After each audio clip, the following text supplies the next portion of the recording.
all bikini athletes take the same thing, right? Or wrong?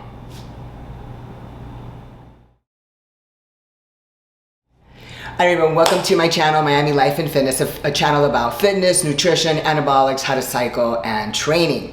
If you're new to my channel, then welcome. And if you are back, then thank you so much for your support. I really appreciate each and every one of you. And I appreciate everyone who comments on my channel. And I love interacting with you and really just exchanging our views, our opinions, and actually being able to help somebody. So, in today's video, we're going to talk about a comment that I made on another video, and then one of my fans who also comments on my videos commented on the other channel. So let me get my phone out. So it's Fifi for now 8031, and Fifi for now commented on my response to a comment on someone else's channel, and I forgot what the channel was, but the response was, do all female pro athletes take the same stuff or different amounts?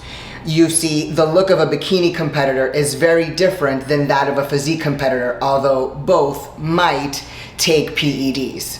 And then of course, someone else responded with, well, I'd assume that the physique competitors might use more or other types of PEDs compared to the bikini and the fitness ones. Bikini people probably take Anavar just to get the hard, shredded look, as if, while the physique go for the size as well. So then I responded to that. So now instead of reading my response, I'm gonna basically respond my response. So the answer to that, and I responded, no, they don't. Do all fitness competitors take the same stuff? No. Do all bikini competitors take the same stuff? No. Do all pro athletes take the same stuff? No. And it really all depends. It depends on if you're a pro, it depends if you're not a pro, it depends if you're an amateur, it depends if you're an amateur and guided correctly, it depends on if you're an amateur and you've been training for 3, 4, 5, 6 years where you've actually built a lot of mature muscle and you have somebody guiding you properly. It depends on if you've done 1 or 2 shows and you've gone, you know, you've spread yourself over the years, have gotten really good training, a posing coach and a good coach who actually takes you to and knows how to cycle you properly and takes you to a pro stage or a national show where you can actually get your pro card. So it really all depends. It really depends on the seriousness of the athlete, what her or his goal is, how far they want to get, who is your coach, how is that coach knowledgeable in anabolics, how to put a cycle together, how to train you properly to actually bring out the muscle and shred the fat and then manipulate the gear, manipulate the food, and manipulate the training. It's really a manipulation. It takes a really knowledgeable person to put all those intricate pieces together. So the way that I explained it was this, Fifi for now. Basically, not all bikini competitors even use gear. The pros, absolutely. Those wanting to be pro, abso-freaking-lutely. And those that have competed a few times and realize that in order to get top 10 or top 5 or actually look good up there on the stage where you're not embarrassed, is you have to be taking gear. First and foremost, straight up, okay? 80% of those girls that compete in bikini, forget past bikini, but in bikini, they're all taking gear. All of them. The ones that don't are the ones that look like caca, they look like crap, and they're never gonna get a call out. They're gonna be number 16, 18, 20, and even if they get 6 or 7 is because there were only 6 or 7 girls there. Real. So that's that. VAR does not give you a hard look. Because if you're 20% body fat and you're taking VAR's not gonna do nothing for you. You may grow a little muscle, but you're still gonna have fat sitting over the muscle. So again, you're not gonna get the shredded hard look. So that person who responded is completely incorrect, didn't answer with full knowledge and didn't give a well-rounded answer.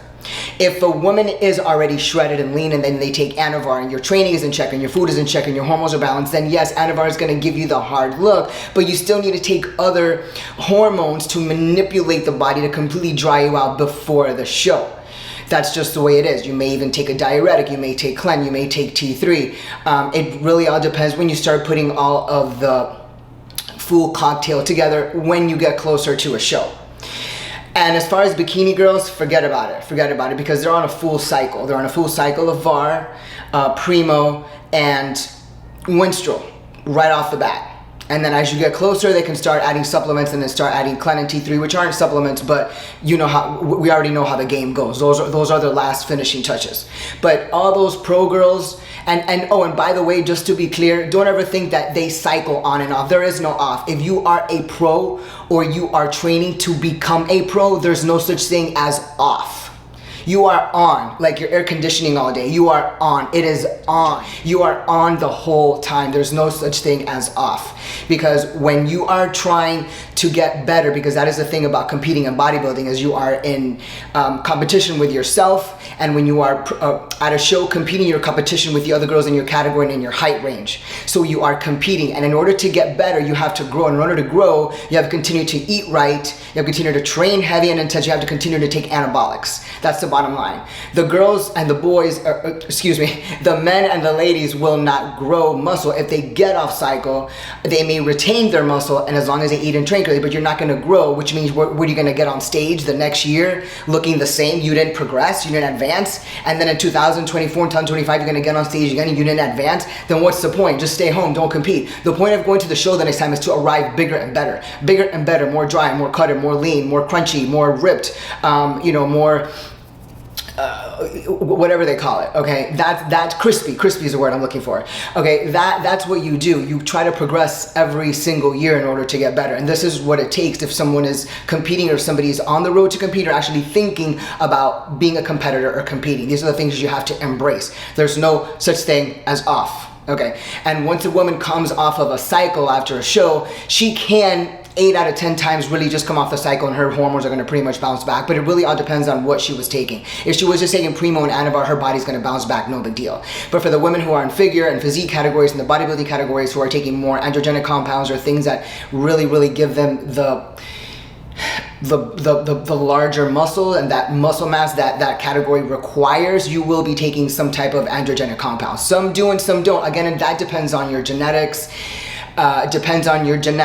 Some women just take Anavar and Primo or Anavar and MPP and they're great for the show and figure.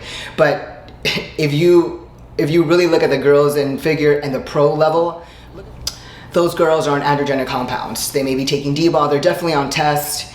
They may be taking anything else, like EQ. Some take Tren, as far as I know. As far as I know for a fact that I've been told, and other things. But those are the main culprits.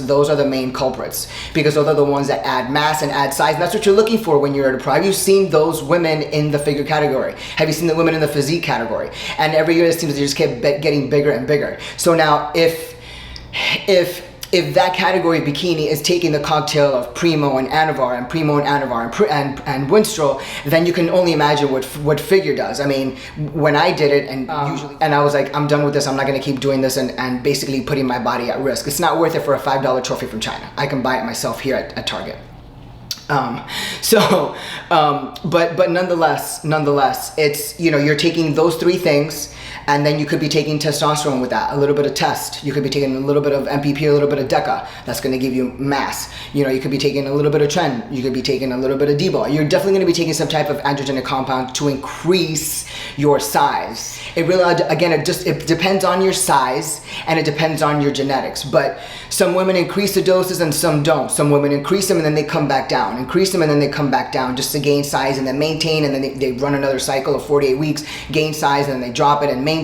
And it really all depends. Again, it's a manipulation, and you really have to know what you're doing with your body, and you have to really be guided by somebody who knows how to get you there and knows to kind of push the envelope but not put a woman's body and health and femininity at risk. So to answer your question, Fifi, for now, no, all female athletes don't take the same thing. All pro athletes don't take the same thing, and all female bikini athletes do not take the same thing. But I will guarantee you this, they are on something. They are on something, and it's not just VAR. So to that fool that said, oh, they're probably just taking VAR for the lean hard look, listen, most of the girls who are competing and who aren't even trying to go to a pro show, VAR doesn't even get them hard and shredded, because they're not hard and shredded to begin with, and they're really not taking it seriously. You've seen those girls that have a bunch of fat on them and they're still jiggling everywhere. Their ass is jiggling, their legs are jiggling. Judges hate that shit.